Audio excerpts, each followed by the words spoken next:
ఈరోజు మనం ఆంజనేయ స్వామి గురించి కొన్ని విషయాలు తెలుసుకుందాం. మనం అన్ని చోట్ల ఆంజనేయ స్వామికి సింధూరంతో ఉండటం గమనిస్తాం. కానీ ఒక ప్రదేశంలో స్వామి గారికి సింధూరం ఉండదు. ఆ ప్రాంతమే ఊరుకొండపేట ఆంజనేయ స్వామి దేవాలయం. ఈ దేవాలయం నాగర్ కర్నూలు జిల్లాలో ఊరుకొండ మండలంలో ఊరుకొండపేట అనే గ్రామంలో ఉంది.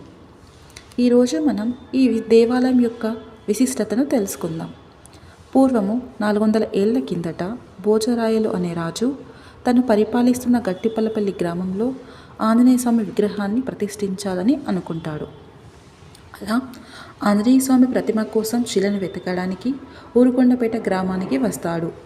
అక్కడ ప్రతిమను చెక్కించి ఆ రోజు చీకటి పడటంతో అక్కడే నిద్రించి మరునాడు ఉదయమే వెళ్దామని అనుకుంటారు. కానీ ఆ రోజు రాత్రి స్వామివారు రాజుగారి కలలోకి వచ్చి నన్ను ఇక్కడే ప్రతిష్ఠించాలని, తనకి సింధూరంతో లేకుండా ఉంచాలని చెప్తాడు. అలా అక్కడ ఆనాటి నుండి స్వామి గారిని సింధూరం లేకుండా పూజించబడుతున్నాడు.